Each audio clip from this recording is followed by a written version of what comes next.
पवनगे च सुरेन्द्रे च कौशिके पाद संस्पृशि निर्विशेष मनस्काय श्री वीरस्वामिने नमः। आर्हत वाङ्मय में कहा गया है,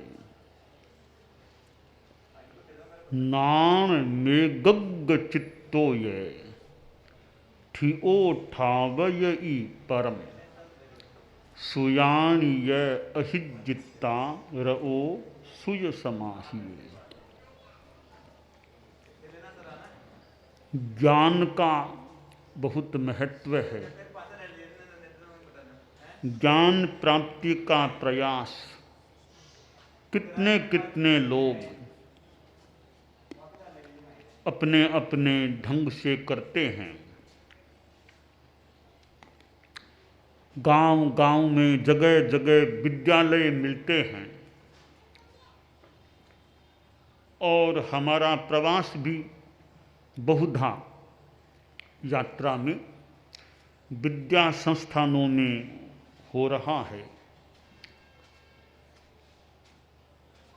विद्यालयों में विद्यार्थी पढ़ते हैं, महाविद्यालय कॉलेज में भी पढ़ते हैं, विश्वविद्यालय भी होते हैं।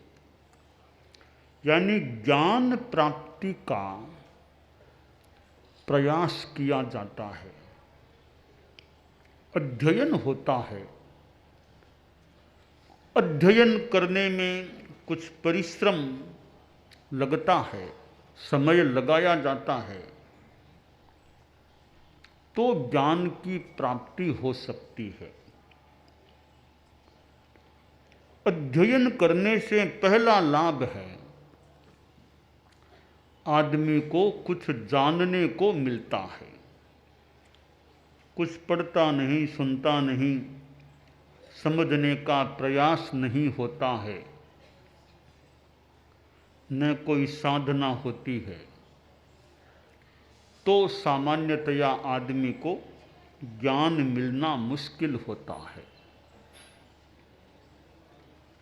इसलिए ज्ञान प्राप्ति का लक्ष्य भी हो और साथ में प्रयास भी हो तो ज्ञान प्राप्त हो सकता है। शिक्षा संस्थानों में कितने शिक्षक, अध्यापक, प्राध्यापक, लेक्चरर्स ज्ञान प्रदान करने का प्रयास करते होंगे। विभिन्न विषय पढ़ाए जाते हैं, भूगोल, खगोल, मैथ्स, गणित और अनेक भाषाएं, साइंस, विज्ञान, सामाजिक ज्ञान, अनेक अनेक विषय पठन के होते हैं। इनकी उपयोगिता भी है कि बच्चों का, विद्यार्थियों का ज्ञान विकसित हो जाए, परंतु ज्ञान के साथ वो अच्छे संस्कार वाली बात भी जुड़ी हुई रहनी चाहिए। संस्कार युक्त शिक्षा, शिक्षा की प्रणाली ही ऐसी हो जिसमें विभिन्न विषयों का ज्ञान भी कराने का तत्व हो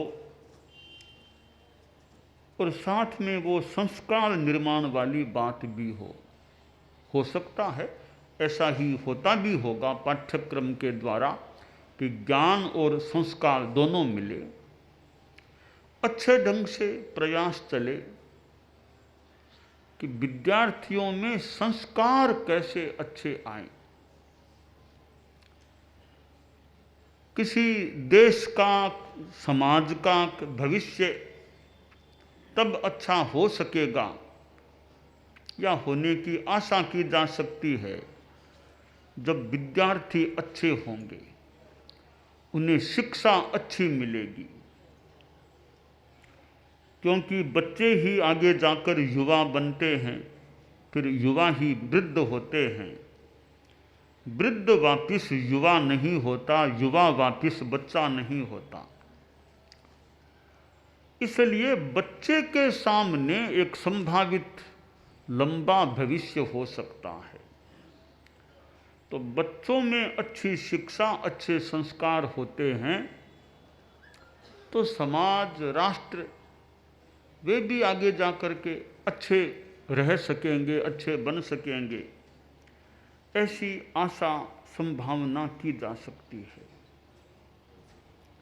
जीवन विज्ञान जो एक विषय है, परम पूज्य आचार्य तुलसी आचार्य महाप्रज्ञ जी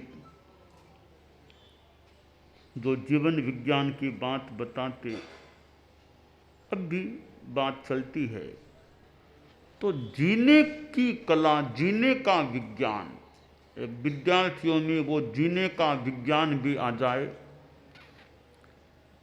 उनमें नैतिकता के संस्कार भी हों, अहिंसा के संस्कार भी हों, नशा मुक्ति के संस्कार हों, उनमें पोलाइटनेस, विनय का भी संस्कार हो, तो प्रयास करने से कुछ फल भी मिल सकता है। प्रयास करना फर्ज होता है। पुरुषार्थ आदमी करे तो विद्यार्थियों के लिए पुरुषार्थ चले कि केवल नॉलेज नहीं, नॉलेज तो अच्छा है ही, साथ में गुड करेक्टर, वो बात भी हो। कोरा नॉलेज है, अच्छा है, विकास हुआ है, वो एक तरह से हाथ है, हाथ, साथ में गुड करेक्टर जुड़ जाता है। Only knowledge is half, knowledge with character में बी कंप्लीट, तो वो पूर्ण हो सकता है। तो यह जीवन विज्ञान की बात है, यानी मूल चीज है कि एक विद्यार्थियों में इमोशनल डेवलपमेंट भी हो, भावात्मक विकास भी हो, उनमें शारीरिक विकास की आवश्यकता है, फिजिकल डेवलपमेंट चाहिए, इंटेलेक्चुअल डेवलपमेंट भी विद्यार्थियों में अपेक्षित होता है। तो फिर mental development and emotional development, मानसिक विकास और भावात्मक विकास भी उनमें होना चाहिए। IQ अच्छा हो तो EQ, इमोशनल क्वोशेंट भी विद्यार्थी में अच्छा हो। बुद्धि का बड़ा महत्व है। जिसके पास बुद्धि का बल नहीं है तो एक दुर्बलता है, कमजोरी है। यस्य बुद्धिर बलम तस्य निर्बुद्धिस्तु कुतो बलम, जिसके पास बुद्धि है उसके पास बल है, निर्बुद्धि के पास बल कहाँ से होगा।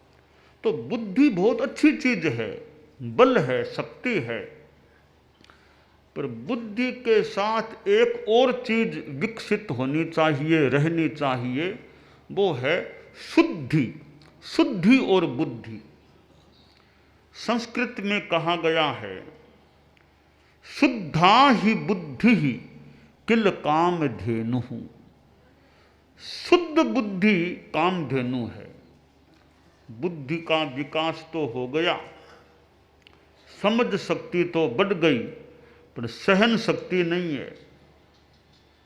तो समझ शक्ति अच्छी है, बहुत अच्छी बात है, पर समझ शक्ति के साथ सहन शक्ति भी अच्छी होती है तो आदमी कुछ सुखी रह सकता है। अन्यथा बुद्धि का विकास है, बात परिस्थितियों को, बातों को जान लेता है, पर सहन नहीं कर सकता। थोड़ा सा मन के प्रतिकूल वार, एकदम गुस्सा आ जाता है। यह कमजोरी है। विद्यार्थी में इमोशनल बैलेंस ऐसा हो कि वह सहन भी कर सके। माता पिता ने कुछ कह दिया तो गुस्सा आ गया, शिक्षक ने कुछ कह दिया तो गुस्सा आ गया, और किसी ने कह दिया तो गुस्सा आ गया। तो फिर जिसमें वो भावात्मक विकास नहीं है तो वह बच्चा, वह विद्यार्थी परिवार के लिए भी समस्या बन सकता है, समाज के लिए समस्या बन सकता है। एक गुस्से की ही बात नहीं है, और भी उसमें अनैतिकता, बेईमानी की वृत्ति न हो, झूठ बोलने की आदत न हो, चोरी की आदत न हो। ये अच्छे संस्कार अपेक्षित होते हैं। एक लड़का था, स्कूल में पढ़ना शुरू किया, कुछ चोरी की आदत पड़ गई। आखिर आगे बढ़ते बढ़ते एक बड़ा नामी चोर बन गया, चोरी में सिद्ध हस्त हो गया। इतनी चालाकी करता, जल्दी सी पकड़ में भी नहीं आता था। चोरी की भी अपनी कला, चोरी करने का भी तरीका हो सकता है कि पकड़ में नहीं आए, परंतु आखिर कभी कभी वो चालाकी भी पूरी सफल नहीं होती, आदमी पकड़ में आ जाता है। एक बार कोई बड़ी चोरी की, रंगे हाथों पकड़ा गया, वो चोर को गिरफ्तार कर लिया गया। बाद में उसके पिछले सारे कारनामे भी उजागर हो गए, सामने आ गए। न्यायालय ने फैसला दिया और फांसी की सजा सुना दी। फांसी की दिनांक भी तय हो गई। तो जो इस विषय के अधिकारी थे, उन्होंने कहा भी अंतिम इच्छा हो तो बताओ, कोई अंतिम इच्छा, आगे तो मृत्यु है तुम्हारी, अंतिम इच्छा हो तो बता दो। तो उसने कहा जी मैं अपनी माँ से मिलना चाहता हूँ, मेरी माँ से मिलाओ। उसकी माँ को बुला लिया। माँ आई। जो ही माँ निकट आई, वो चोर जो था लपकार माँ का नाक चबाने का, खाने का प्रयास करने लगा। अधिकारी बोले, रे ऐसा घिनौना काम, मौत सामने, ऐसा माँ के साथ ऐसा करते हो? तो वो चोर बोला कि भी मैं तो अपराधी हुई हूँ, आज मुझे जो फांसी की सजा मिल रही है, इसमें किसी अंश में, किसी रूप में मेरी माँ का भी हाथ है। तो माँ का हाथ कैसे हुआ? हाथ ऐसे हुआ, मैं 5 वर्ष का बच्चा था, तब मैं स्कूल जाना शुरू किया। तो कुछ दिनों बाद मैंने अपने साथी विद्यार्थी का बर्ता मतलब पाटी पर लिखने का बर्ता होता है, सफ़ेद सफ़ेद बर्ता होता है, वो एक दिन मैंने चुरा लिया। चुरा करके जेब में डाल लिया और शाम को घर आया, माँ से कहा, माँ आज मैंने बर्ता चुरा लिया। माँ ने कहा शाबाश, बहुत अच्छा काम किया, अच्छा बर्ता चुरा लिया। माँ ने मेरी पीठ थपथपाई, मेरा उत्साह बढ़ा कि मुझे और आगे बढ़ना चाहिए। कुछ दिनों बाद मैंने वो पेंसिल थी एक बच्चे की, पेंसिल, कच्ची पेंसिल, वो चुरा ली। फिर माँ से कहा, माँ आज मैं पेंसिल चुरा के लाया हूँ। अच्छा, बहुत अच्छा किया। माँ ने फिर मेरी प्रशंसा की। फिर मैंने एक पाटी, लिखने की पाटी होती है, वो चुरा के लेके आ गया किसी बच्चे की। माँ ने फिर मुझे प्रोत्साहित किया। कभी पुस्तक चुरा के लेके आ गया। यूँ हर बार माँ मुझे प्रोत्साहन देती। तो फिर स्कूल के बाद में और घरों आदि में जाके चोरी करने लग गया, तो माँ का हमेशा मुझे प्रोत्साहन मिलता। यूँ करते करते करते करते मैं बहुत बड़ा चोर बन गया। तो आज मुझे अब फांसी की बात हो रही है। अगर जिस दिन मैंने बर्ता चुराया, माँ को दिखाया, माँ का ना ऐसा काम कभी मत करना, ऐसा काम नहीं करना, बर्ता वापस देना, जिसका लिया वापस उसको देना है, ऐसा मुझे माँ कह देती तो शायद मैं आगे नहीं बढ़ता, रोक लग जाती। फिर माँ ने रोक नहीं लगाई, उल्टा मुझे प्रोत्साहन दिया। तब आज मेरी यह हालात होने जा रहा है। तो मैं तो खैर दोषी हुई हूँ, पर मेरी माँ का भी साथ में योगदान है, इसलिए मैंने माँ के साथ ऐसा व्यवहार किया है। तो संस्कार, एक तो यह बात है। एक दूसरी बात है, एक विद्यार्थी विदेश में पढ़ने के लिए गया, उच्च शिक्षा के लिए विदेश में गया। फिर वहाँ कुछ काम धंधा भी शुरू कर दिया थोड़ा। तो फिर उसने विदेश से एक पार्सल एक आभूषणों की पेटी माँ के लिए भेजी। माँ ने वो आभूषण, बहुत बढ़िया आभूषण थे। माँ ने सोचा, रे मेरे बेटे में इतनी उर्मा नहीं है कि इतनी कमाई करके मेरे लिए आभूषण भेज दे, इतनी तो उसमें योग्यता है नहीं, जरूर कहीं न कहीं चोरी करके यह सामान लाया है। माँ ने वो सामान वापस उसके पास भेजा, साथ में पत्र भेजा कि बेटा, मेरा विश्वास कहता है ये आभूषण तुम्हारी कमाई के नहीं है, मुझे लगता है तुमने कहीं से चुराए हैं, चोरी की है, तो बेटा जहाँ से लाए हो वापस वहाँ छोड़ दो, नहीं चाहिए मुझे ये आभूषण। आगे माँ ने लिखा, मैं तुम्हारी माँ तो कहलाना चाहती हूँ, मैं चोर की माँ कहलाना नहीं चाहती, मैं चोर की माँ नहीं कहलाना चाहती, तो वापस लौटा दो जहाँ से लेके आए हो। माँ, बच्चे ने बेटा था कि ठीक उसने चोरी करके वो आभूषण कहीं से लाए थे, तो सोचा रे मेरी माँ ने ग्रहण ही नहीं किए, अस्वीकार कर दिए हैं इन आभूषणों को, अब मुझे भी ऐसा काम नहीं करना। तो फिर वापस उसने बेटे ने पत्र भेजा कि माँ, तुमने सही आकलन किया मेरा, मैंने चोरी करके ये आभूषण कहीं से लाए थे, तो तुमने अस्वीकार कर दिए, मैंने वापस वे आभूषण किसी तरीके से वहाँ रख दिए, लौटा दिए हैं। तो आगे के लिए तुम्हें प्रणाम करके, दूर से प्रणाम करके प्रतिज्ञा करता हूँ, आइंदा तुम्हारा बेटा चोरी जैसा काम कभी नहीं करेगा। अब ये संस्कारों की बात है।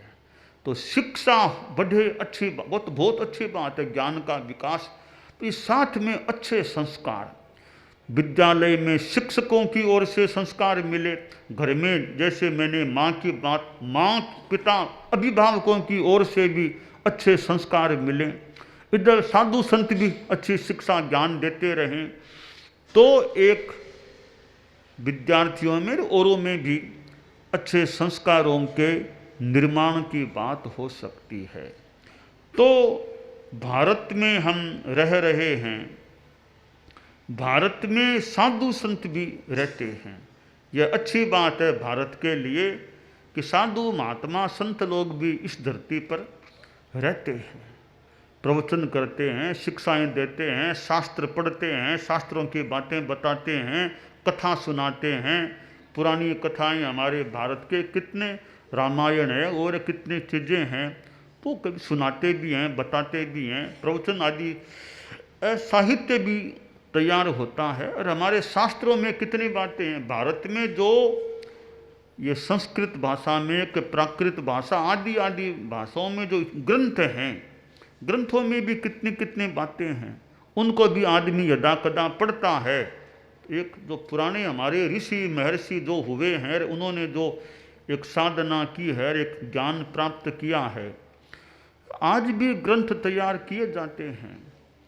तो यह संतों की धरती भी है, कृषि भी है भारत में, तो ऋषि भी भारत में मिलते हैं। तो ये संतों का समागम होता है, जो त्यागी संत हों, संतों में त्याग संयम हो, फिर उनकी ज्ञान की वाणी निकलती है, कल्याणी वाणी। उस कल्याणी वाणी से जनता को एक अच्छी प्रेरणा मिल सकती है। तो ज्ञान के साथ, शिक्षा के साथ वो संस्कार वाली बात भी हो, तो संस्कार युक्त शिक्षा यह विद्यालयों, महाविद्यालयों, विश्वविद्यालयों में प्रयास होता रहे। घर में भी जितना हो सके संस्कार देने का प्रयास होता रहे, साधु संत भी जितना हो सके प्रयास करते रहें, तो एक अच्छी पीढ़ी का, अच्छे समाज का, अच्छे राष्ट्र का, अच्छे विश्व का निर्माण होने में सहायता मिल सकती है।